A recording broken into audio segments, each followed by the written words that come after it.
ఖమ్మం జిల్లాలోని వైరా నియోజకవర్గం నకిలీ విత్తనాలకు అడ్డాగా మారుతోంది. ఈ ప్రాంతంలో రైతులు నకిలీ విత్తనాల బారిన పడి నిండా మునుగుతున్నారు. గత కొంతకాలంగా నకిలీ విత్తనాలను దళారులు గ్రామాల్లో తిరుగుతూ రైతులకు అంటగడుతున్నారు. తక్కువ డబ్బులకే విత్తనాలు ఇస్తున్నామని, ఈ విత్తనాలతో ఎక్కువ దిగుబడి వస్తుందని రైతులను నమ్మిస్తున్నారు. ఇటీవల మొక్కజొన్నకు సంబంధించి నకిలీ విత్తనాలతో పెద్ద ఎత్తున రైతులు నష్టపోయారు. నకిలీ విత్తనాలపై పోలీసులకు సైతం రైతులు ఫిర్యాదు చేశారు.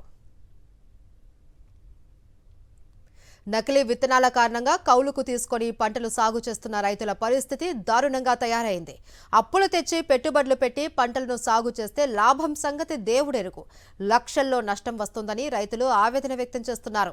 ఆరుగాలం కష్టపడి పంటలను సాగు చేస్తే నకిలీ విత్తనాలతో రైతన్నలకు కోలుకోలేని దెబ్బ తగులుతోంది. కనీసం రసీదులు కూడా ఇవ్వకుండా వైరా నియోజకవర్గంలో నకిలీ విత్తనాలు అంటగడుతున్నారంటేనే పరిస్థితి తీవ్రతను అర్థం చేసుకోవచ్చు.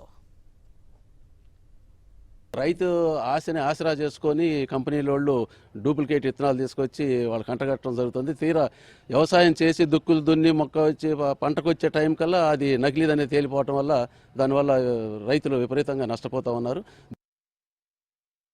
ఇవాళ ప్రభుత్వం పర్యవేక్షణ చాలా లోపభూయిష్టంగా ఉంది. వ్యవసాయ శాఖ అధికారులు వాళ్ళు ఇవాళ పైపైన తిరిగి కొన్ని షాపులు సీడ్ షాపులు పోయి సంతకాలు పెట్టిపోతున్నారు. వాళ్ళ కథ వాళ్ళు నడుపుతున్నారు. కానీ సమగ్రంగా ఇవాళ నాణ్యమైన విత్తనాలు ఉన్నాయా లేదా పరిశీలించే పరిస్థితి వ్యవసాయ శాఖ అధికారులు లేదు. పోలీసు కూడా దీన్ని అరికట్టాలనేటువంటి డైరెక్షన్ ఉన్న ఇవాళ వాళ్ళు పట్టించుకునే పరిస్థితి లేదు.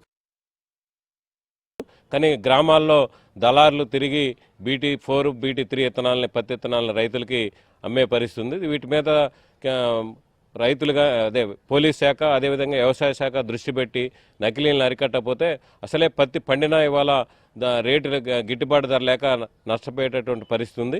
దాంతోపాటు నకిలీ విత్తనాలు వస్తే ఇంకా మరింత నష్టపోయే ప్రమాదం ఉంది. కాబట్టి ఈ ప్రాంతంలో కౌలు రైతులు ఎక్కువ ఉన్నారు. కౌలు రేట్లు కూడా తీవ్రంగా ఉన్నటువంటి పరిస్థితుల్లో, పెట్టుబడులు పెరిగినటువంటి పరిస్థితుల్లో నకిలీని అరికట్టకపోతే భవిష్యత్తులో ఈ ఏరియాలో ఉన్న రైతులు పంట నష్టపోయి ఆత్మహత్యలు చేసుకునే పరిస్థితి ఏర్పడే పరిస్థితి ఉంది.